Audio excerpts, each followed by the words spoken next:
Aloha, j'espère que vous allez bien. On se retrouve aujourd'hui pour une nouvelle vidéo. Le tragique accident de Puisseguin. Exceptionnellement, cette vidéo sera en podcast. Je suis désolé, je suis très peu sur YouTube actuellement. Je vous ai déjà expliqué par vidéo pourquoi. Et il y a aussi que j'ai énormément de travail en ce moment. Donc je reviendrai très prochainement avec plus de vidéos par semaine. Merci à vous.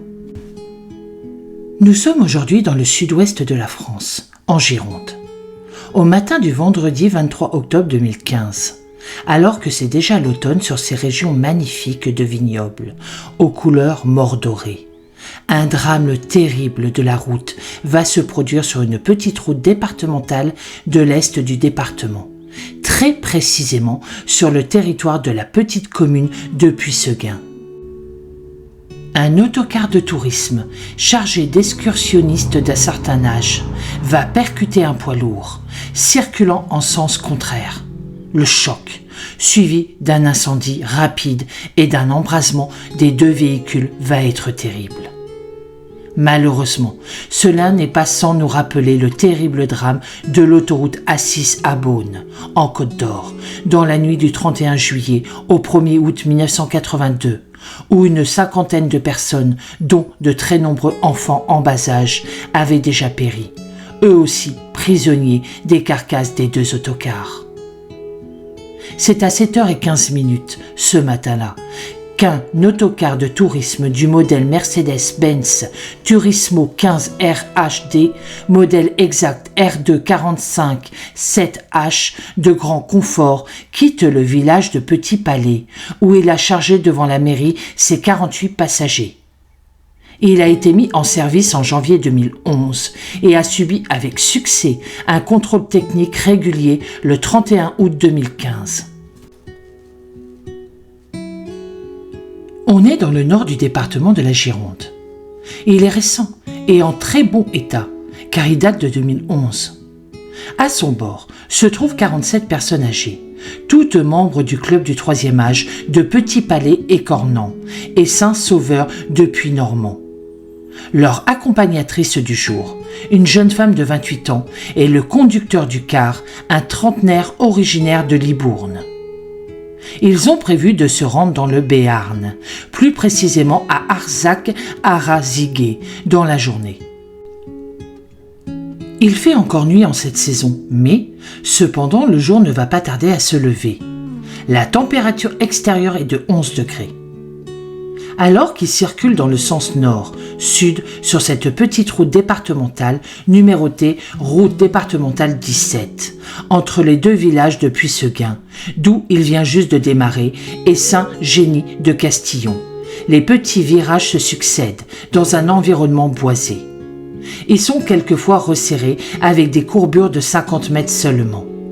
La route supporte un trafic quotidien de 3000 véhicules par jour, après plusieurs comptages, dont 175 poids lourds, ce qui ne représente pas de caractère anormal.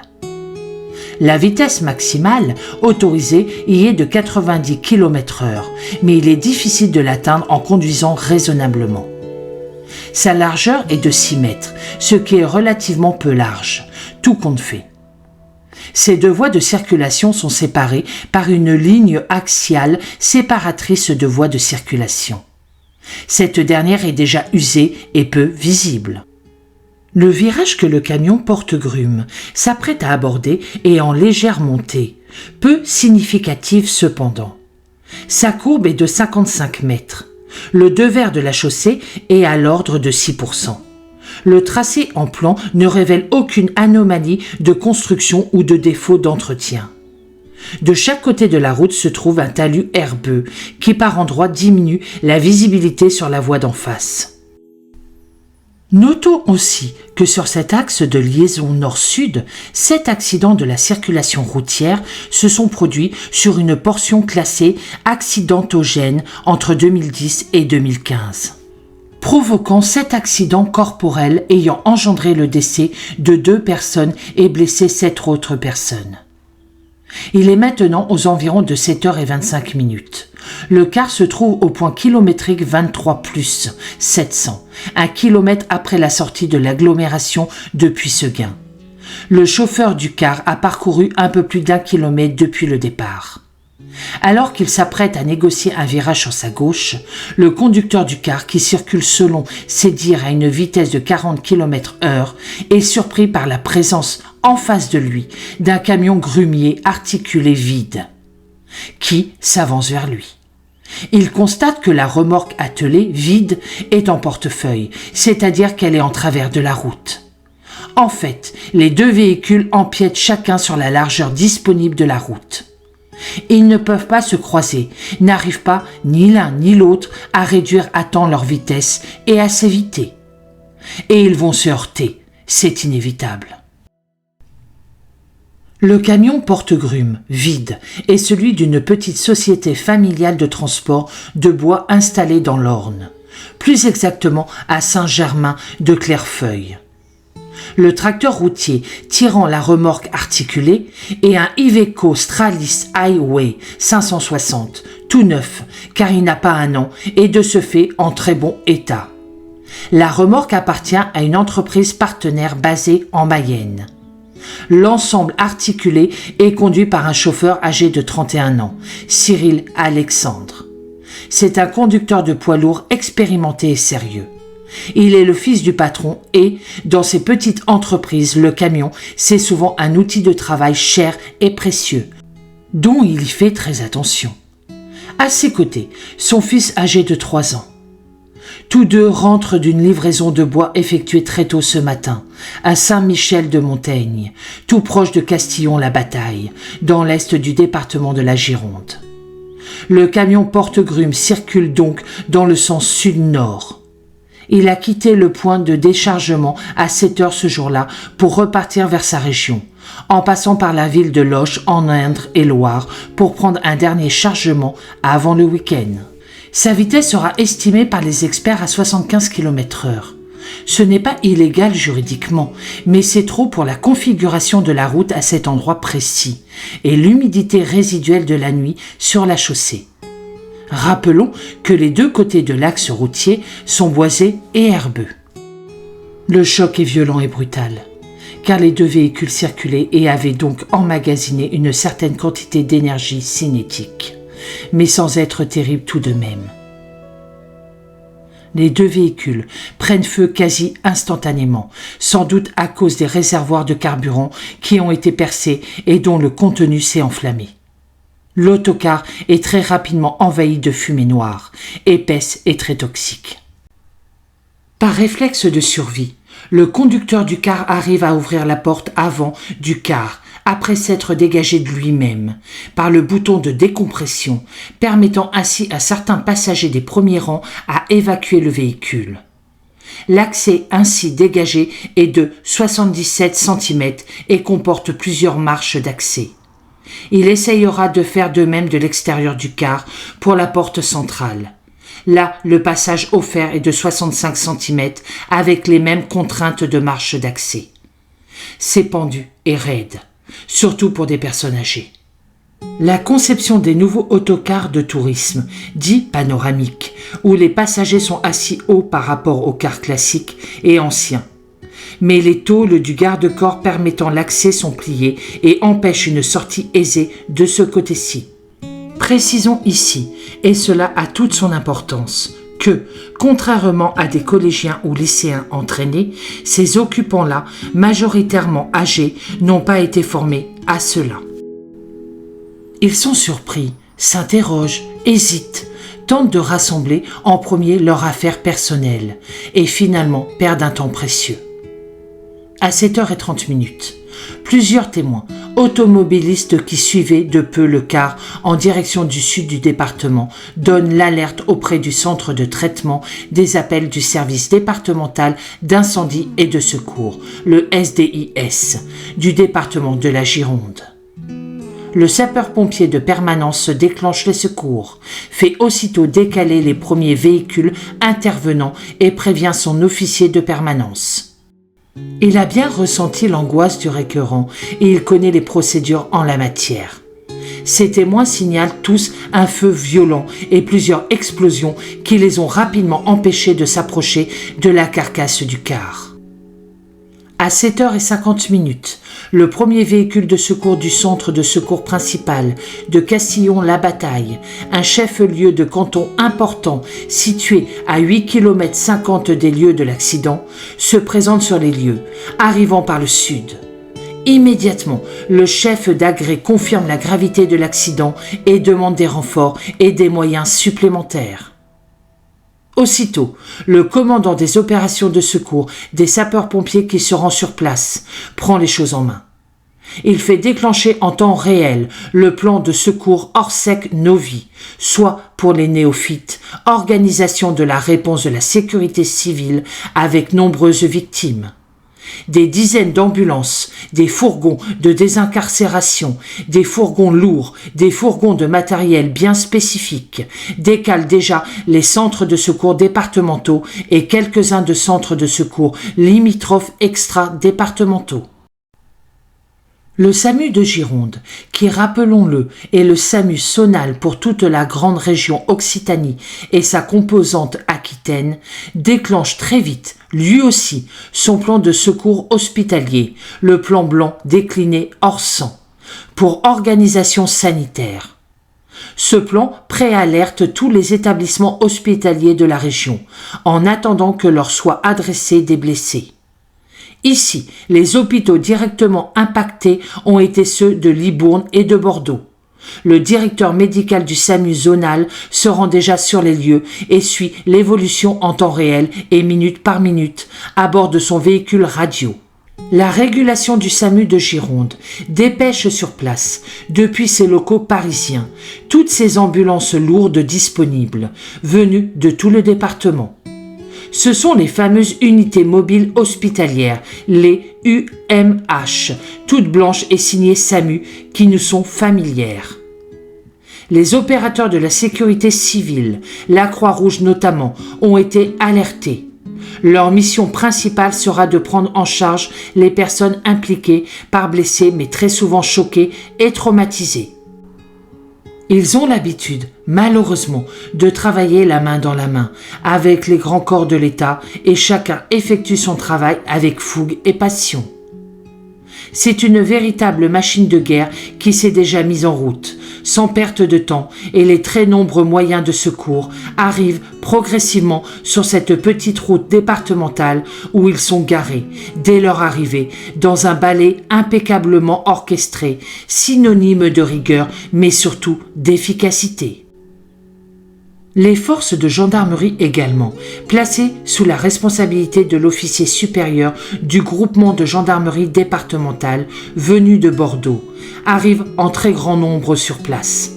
Là, il faut sécuriser les lieux, empêcher les importuns d'accéder à la zone d'accident, s'assurer de la vacuité des grands axes de circulation pour permettre l'arrivée, puis plus tard le départ de norias d'ambulance, très souvent escortés par des motocyclistes des brigades motorisées du département. Un hélicoptère des forces aériennes de gendarmerie et des gendarmes des transports aériens de la brigade de Bordeaux arrivent très vite sur place. Les gendarmes des transports aériens sont ici utilisés comme spécialistes de drones qu'ils possèdent. Leurs compétences et leur analyse seront précieuses pour les enquêteurs. Notons aussi l'arrivée en fin de matinée et début d'après-midi de spécialistes de l'Institut de recherche criminelle de la gendarmerie, l'IRCGN, venus de Pontoise en région parisienne. Alors que les sapeurs-pompiers et les équipes médicales en blouse blanche s'affairent sans relâche, l'enquête démarre aussitôt, sous l'autorité du vice-procureur de la République de Libourne, qui est présent sur les lieux. Cette enquête sera bicéphale. Premier point, une enquête judiciaire menée par la gendarmerie, sous la conduite du procureur de la République près le tribunal de grande instance de Libourne, par 2 magistrats instructeurs. Elle démontrera très vite le lien de cause à effet entre l'incident et les différents réservoirs contenant des liquides inflammables. Deuxième point, une enquête technique menée, elle, par les personnels du bureau d'enquête sur les accidents de transport terrestre, le BEA-TT, dépendant du ministère des Transports. Elle confirmera pleinement les détails relevés par l'enquête judiciaire quant aux circonstances probables de l'accident. À 8h45, le commandant des sapeurs-pompiers indique que l'incendie est éteint.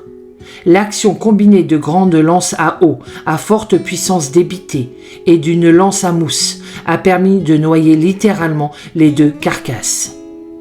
Les victimes sont toutes rassemblées dans le foyer rural de Puisseguin, transformé en poste médical avancé, lieu géographique le plus adapté mais aussi le plus proche du drame.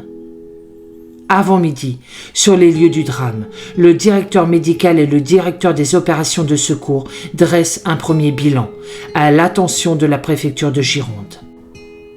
Il espère ce bilan définitif et consolidé. Il fait état, sur les 51 personnes directement concernées par la catastrophe, de 43 victimes décédées et 8 personnes blessées, dont 4 sont dans un état grave. Elles viennent d'être héliportées vers les grands centres de traumatologie médicale de la région. Sur les 48 occupants de l'autocar, seul le conducteur qui a réussi à s'extraire et 7 passagers sont blessés. Il y a 41 victimes restées toutes piégées dans le car. Dans l'ensemble articulé camion porte-grume, le conducteur est décédé, mais son corps se trouve à l'extérieur de son véhicule, entre les carcasses des 2 carrosseries calcinées. L'enfant de 3 ans est découvert décédé sur le siège central du tracteur routier. Le dégagement des victimes prendra au final 3 jours et se terminera le dimanche 25 octobre tard dans l'après-midi. Toutes ont été acheminées vers l'Institut médico-légal de Bordeaux, où les enquêteurs de la cellule d'identification des victimes, le CIVC de l'IRCGN, les identifient formellement une à une. C'est un travail de longue haleine, délicat et très pénible. La route départementale 17 restera fermée le temps nécessaire aux investigations judiciaires et techniques et à sa remise en état. Cela prendra une dizaine de jours et une déviation locale a pallié cette fermeture. Les véhicules, eux, n'ont été évacués qu'à la fin complète des opérations techniques et judiciaires et déposés en lieu sûr pour permettre la poursuite de l'enquête. Tous les documents administratifs nécessaires ont été recueillis dans l'Orne, en Gironde et en Mayenne, en particulier aux sièges sociaux des 3 entreprises, mais aussi chez les 2 conducteurs. Le procureur de la République de Libourne, qui coordonne l'ensemble de l'enquête judiciaire, fait, au fil des jours, certaines révélations qui peuvent, en partie tout au moins, expliquer la survenue du drame et l'enchaînement fatal des choses. Le camion porte-grume, même s'il a ralenti au dernier moment, semble avoir circulé à une vitesse a priori excessive, compte tenu des éléments déjà notés ci-dessus. L'humidité résiduelle et la faible largeur de la voie de circulation. Il n'était pourtant pas en retard sur son programme de journée. Les simulations lors de la reconstitution ont permis d'établir une vitesse cinétique de choc de 50 km/h. Pour 2 véhicules de ce gabarit et de ce poids respectif, c'est beaucoup. Deuxième point, les passagers du car ont éprouvé, d'entrée, des difficultés notoires à s'extraire de leur place et à évacuer rapidement le véhicule. Cela peut s'expliquer par un manque d'entraînement à ce genre d'exercice. L'heure matinale des faits, certains s'étant levés très tôt et s'étant du coup assoupis dès les premiers tours de rue au départ, leur maintien par ceinture de sécurité sur les sièges passagers, leur incompréhension face à la situation, l'obscurité régnante, encore aggravée par les fumées épaisses et toxiques. Troisième point. Le camion porte-grume était équipé d'un réservoir additionnel de gazole d'une capacité de 375 litres, complété par un réservoir additionnel de liquide adhésif au gazole de type AdBlue, d'une contenance totale de 72 litres, installé au dos de la cabine du tracteur routier, au droit de divers équipements électriques et motorisés. Il est en fait situé en plein dans la zone de choc. Il n'était pas conforme à la réglementation, mais même s'il a joué un rôle en alimentant l'incendie, son rôle aggravant, ou du moins son rôle principal, a été difficile à démontrer. Quatrième point. Les 2 réservoirs de gazole du camion porte-grumes se trouvent eux aussi à l'avant du véhicule et dans la zone immédiate de choc, surtout celui situé côté conducteur, donc à gauche du sens de marche. Leur capacité importante, répandue après rupture, a été l'un des éléments majeurs du sinistre. Cinquième point. Les 2 enregistreurs de vitesse des véhicules ont été totalement détruits dans l'incendie et n'ont pu être récupérés. Pas plus que les données enregistrées. Les tentatives de récupération des données, notamment sur l'autocar, ont malheureusement toutes échoué. Sixième point. Il est plus que probable que le camion porte-grumes, à sa vitesse d'évolution, citée ci-dessus, s'est déporté sur sa gauche dans le virage qu'il commençait à aborder et a ainsi heurté l'avant-gauche de l'autocar qui venait en face de lui. Le chauffeur n'a pu redresser à temps le véhicule. Articulé, qui sait, par effet mécanique, mis en portefeuille en travers de la chaussée. Septième point.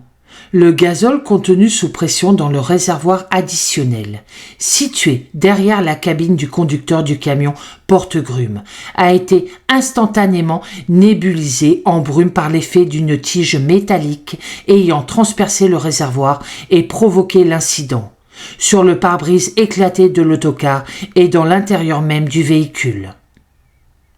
Huitième point, le moteur du camion toujours encore en marche et le système d'échappement se trouvent en effet dans la zone de choc avant-gauche. Leur rôle de déclencheur a été jugé essentiel. Neuvième point, les vitres latérales du car ont toutes explosé successivement après le pare-brise, provoquant un appel d'air néfaste pour les passagers mais précieux pour le foyer d'incendie qui s'en alimentait. Neuvième point, l'analyse détaillée du système de freinage de l'ensemble routier a démontré une inefficacité du système anti-blocage ABS du côté droit et aurait pu jouer un rôle déterminant lors de la mise en portefeuille de la remorque vide. Précisons ici que cette dernière pèse tout de même à vide 7,2 tonnes. Et enfin le 10e point. Si le moteur de l'autocar se trouve effectivement en position centrale arrière, les 2 réservoirs de carburant qui l'alimentent sont, eux, logés à l'avant du véhicule, de part et d'autre des roues avant, du tableau électrique et des batteries du puissant véhicule. Ils ont une contenance de 235 et de 265 litres de gazole. Éventrés dès la collision, ils ont perdu l'intégralité de leur contenu en quelques secondes. La suite juridique de cette dramatique affaire est complexe et à ce jour, aucune voie d'apaisement n'a encore pu être trouvée. Les expertises techniques et très pointues ont mis en évidence les fautes caractérisées déjà citées, comme la vitesse du camion porte-grumes ou sa transformation, même si la réglementation ne l'interdisait pas, au seul sens strictement juridique des choses. En janvier 2021, pour compléter encore le dossier, déjà volumineux, le parquet de Libourne formule des réquisitions supplétives d'audition et de mise en examen, mais elles sont rejetées. Le 14 octobre 2021, le juge d'instruction qui travaillait sur ce dossier dès le départ rend une ordonnance de rejet d'actes supplétifs et de non-lieu. Il estime, au vu de la somme des éléments collectés dans le dossier, que la seule cause directe et implacable du drame est la vitesse inadaptée du véhicule routier porte-grumes et non les modifications complémentaires dues à l'ajout des réservoirs complémentaires. Le parquet de Libourne et de très nombreuses parties civiles, comme on pouvait s'y attendre, a interjeté appel de ces ordonnances. L'affaire va donc être portée par la Cour d'appel de Bordeaux les 17 et 18 novembre 2022. Mais à ce jour, en juillet 2024, on n'en connaît toujours pas les conclusions définitives car la Cour d'appel a demandé la réouverture du dossier d'instruction. ce qui satisfait certes les collectifs d'aide aux victimes et les associations, mais parallèlement les fait repartir dans un long, probablement très long, marathon judiciaire. Signalons, pour être parfaitement complet, que le président de la République François Hollande, accompagné par le Premier ministre et de plusieurs ministres, a assisté à l'hommage rendu le mardi 27 octobre en matinée aux victimes à Petit Palais. Un an après la catastrophe, une stèle citant les noms des 43 victimes est inaugurée sur une aire de pique-nique située non loin des lieux du drame. C'est la fin de cette tragique affaire. Je souhaite énormément de courage à toutes les familles des victimes. Pour ma part, je vous souhaite une très bonne journée. Je vous dis à bientôt dans une prochaine vidéo et surtout, prenez soin de vous.